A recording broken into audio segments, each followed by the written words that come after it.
Science centre near post office Edodi Vadakara.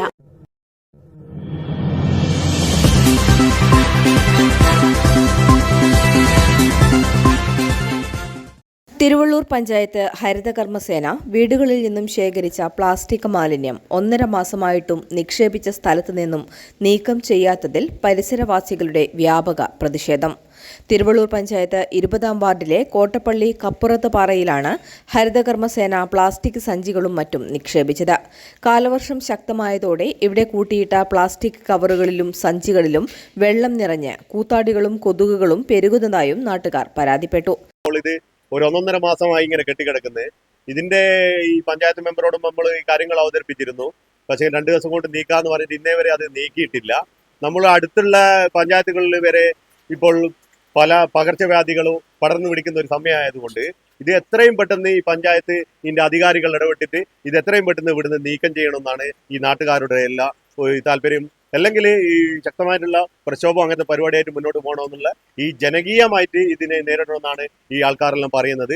അതുപോലെ തന്നെ എല്ലാ വീടുകളിൽ നിന്നും 50 രൂപ ഇവർ മേടിക്കുന്നുണ്ട് എല്ലാ മാസവും. അത് പ്ലാസ്റ്റിക് സാധനം ഇല്ലെങ്കിലും അത് ഉണ്ടെങ്കിലും ആ 50 രൂപ അവർ മേടിച്ചിട്ട് അവർ ഇവിടെ കൊണ്ട് ഇടുവാനാണെങ്കിൽ ഇത് മേടിക്കേണ്ട ആവശ്യമില്ലല്ലോ. നമ്മൾ വീടുകളിൽ തന്നെ അത് ശക്തമായിട്ട് നമ്മൾ സൂക്ഷിച്ചോളൂ. പക്ഷേ ഇത് ഈ പ്രദേശത്ത് ഒരുപാട് വീടുകളുള്ള ഒരു ഏരിയ ആണ്. ഇത് ഒരു ഉയർന്ന സ്ഥലമായതുകൊണ്ട് ഇവിടെ വെള്ളങ്ങൾ കെട്ടിക്കിടന്നാൽ ഇതിൽ കൊതുകുകൾ പെറ്റുപേരുകയും അതുപോലെ തന്നെ ഈ വെള്ളങ്ങൾ ഈ മലിന്റെ വെള്ളങ്ങൾ ഇത് ഇങ്ങനെ ഒഴുകിപ്പോയിട്ട് പല വീടുകളുടെ ഇടയിൽ കുട്ടികളിലാണ് ഒരുപാട് ഒരു 100-300 വീടുകളുള്ള ഏരിയയാണിത്.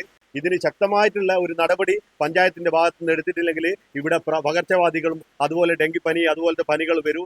പഞ്ചായത്ത് അധികൃതരോടും വാർഡ് മെമ്പറോടും പലതവണ അറിയിച്ചെങ്കിലും തീരുമാനമൊന്നും ആയില്ലെന്നും പ്രദേശവാസികൾ പറയുന്നു.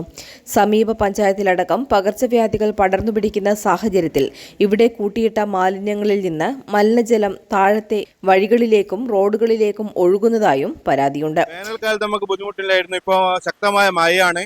ഞാനും ഈ പരിസരവാസിയാണ്. ഇപ്പോൾ മഴക്കാലം വന്നപ്പോൾ ഭയങ്കര ബുദ്ധിമുട്ടാണ്. പിന്നെ പകർച്ചവ്യാധി അടുത്ത പഞ്ചായത്തിലെ ആഞ്ചേരി പഞ്ചായത്തിൽ പകർച്ചവ്യാധി കാര്യങ്ങളുണ്ട്. അതുകൊണ്ട് പഞ്ചായത്ത് അധികൃതർ പെട്ടെന്നൊരു നടപടി ഇതിനെതിരെ എടുക്കണം. പേരിന് മാത്രം കുറച്ച് മാലിന്യങ്ങൾ സൂക്ഷിക്കാനുള്ള സ്ഥലം മാത്രമേ ഇവിടെയുള്ളൂ. ഇത് യഥാസമയം എടുത്തു മാറ്റാറുണ്ടായിരുന്നു. രാജേഷ് സാറിനെ അതിന് വിളിച്ചറിയിച്ചിട്ടുണ്ട്. അയാൾ പറഞ്ഞത് പഞ്ചായത്തിന്റെ മുതിർന്ന ആളെ കാണാൻ വേണ്ടിയിട്ടാണ്. എന്നാൽ ഇപ്പോൾ ഇവിടെ വലിയൊരു മാലിന്യ കൂമ്പാരം തന്നെ ആയി മാറിയിട്ടുണ്ട്. എത്രയും വേഗം മാലിന്യങ്ങൾ നീക്കണമെന്നതാണ് പ്രദേശവാസികളുടെ ആവശ്യം. അല്ലാത്തപക്ഷം ശക്തമായ പ്രക്ഷോഭവുമായി രംഗത്തിറങ്ങുമെന്ന് പ്രദേശവാസികൾ അറിയിച്ചു. എന്റെ വീട്ടിൽ തന്നെ ഇപ്പോൾ ഒരു കല്യാണം കഴിഞ്ഞ ദിവസം. അപ്പൊ പഞ്ചായത്തിൽ നിന്ന് വന്നിട്ട് പറഞ്ഞു, നിങ്ങൾ വെള്ളം കൊടുക്കരുത്, പകർച്ചവ്യാധികൾ ഉണ്ടാവും, അതുകൊണ്ട് വെള്ളം കൊടുക്കരുത്. അതുകൊണ്ട് നമ്മൾ കോഫിയാണ് കൊടുത്തത്. അപ്പൊ പഞ്ചായത്തിന്റെ അധികൃതരനെ ഇവിടെ ഇങ്ങനെ സഞ്ചി കൊണ്ടിട്ടിട്ട് പകർച്ചവ്യാധിയൊക്കെ നമുക്കത് വളരെ ബുദ്ധിമുട്ടാണ്. മഴയില്ലാത്ത സമയത്ത് നമുക്ക് ബുദ്ധിമുട്ടില്ലായിരുന്നു. ഇപ്പം മഴ കൂടി വന്നേരെ ആ സഞ്ചികളെല്ലാം വെള്ളം നിൽക്കുമ്പോൾ കൊതുകുകൾ പെരുകിയിട്ട് മുട്ടയിടും. അപ്പം എല്ലാവർക്കും ബുദ്ധിമുട്ടാണ്. ഇത് ഇങ്ങനെ തന്നെ തുടർന്നാണെങ്കിൽ എടുക്കുന്നില്ലെങ്കിൽ നമുക്ക് പ്രക്ഷോഭത്തിലേക്ക് തന്നെ പോകേണ്ടി വരും.